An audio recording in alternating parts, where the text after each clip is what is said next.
Spontaneous sportsman. I'd like to share a few of my thoughts that have been knocking around in my brain lately.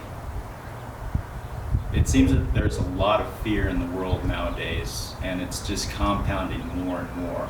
Anxiety, fear, uncertainty, the future. And I found some ways to combat that and actually make that anxiety, fear, and uncertainty go away completely. During the pandemic, I used that time to meditate, fast, and when I say fast, I mean long-term fasting and intermittent fasting, but more long-term, 48 to 72 hours out, and also praying. And I believe prayer is our best weapon against this fear. Praying to God and asking for, that peace of mind, and asking for forgiveness for anything that you've done. It's very effective in making this fear go away. And I've seen the power of prayer every day in my personal life, and I truly believe that there is a God, and all of us are created for a reason.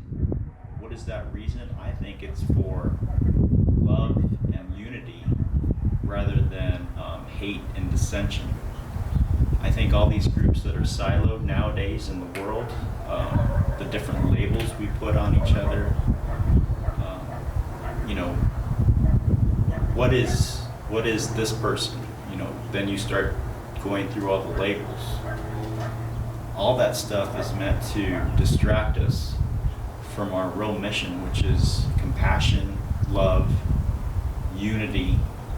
But we're never going to unite if everyone's siloed into their own little worlds and they're just practicing hate. Even all these anti-hate groups you see nowadays are practicing hate of other groups. And it just keeps compounding daily, keeps fractioning society more and more. All these issues of the day, they're distractions. When you meditate, you have a clarity of mind that you wouldn't otherwise, because you shut your mind off from these things, all the devices, the computers, the cell phones, the internet, the video games. I think that there's a real danger with those really violent video games like Grand Theft Auto, and if these kids are playing those very frequently for long-term periods, they've done studies that show that it actually changes their brains. It rewires them so they don't feel empathy and they don't feel compassion. Basically, a psychopath is what you're talking about. These are studies you can read in any kind of scientific journal. And that's the other thing I would encourage people to do is, these kill your attention span to milliseconds. You're making decisions so fast, you might not have all the information. And a lot of the information on the web is disingenuous or misinformation, or at worst, lies. So I'd encourage everyone to do research from both sides of any issue. I mean, really research it in journals or books, and not just rely on these tools. Shut your brain off from these tools. Put these away for like a week or 2 weeks, and don't even look at them. Don't go to social media. Social media is creating a complete rearrange in your brain for lack of privacy. There's no more privacy. Everything is shared on social media. We're rewiring this generation to have no privacy at all, and your sense of self is based on the amount of likes you get. And relying on Google to look things up, these kids nowadays don't even know how to have a normal conversation because there's no background knowledge in their brain. They're using this to look everything up. There's nothing in their learning, their memory banks. It's just constantly looking things up and not memorizing anything or learning anything.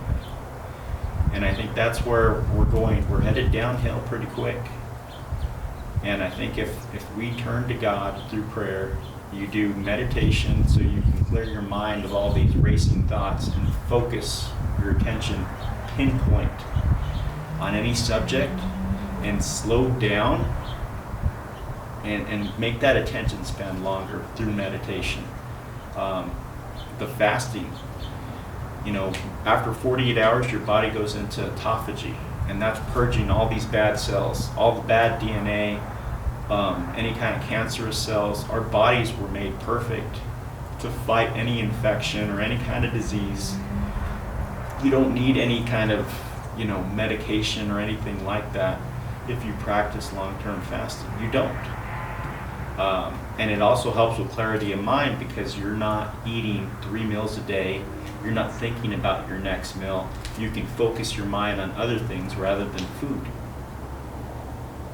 And it's been an eye-opening experience. If you add all those three together, the meditation, the fasting, and the prayer, I think you have a perfect recipe for unity with every other being in the world, instead of siloing people off and trying to segregate these different people for whatever reason. If we unite as a human race, we'll be unstoppable. And all these bad things will go away. Because that one consciousness makes you realize you're the same as this person. No one's better than anyone else. And that's my 2 cents for today. I hope you have a great week and do with it what you will. Bye-bye.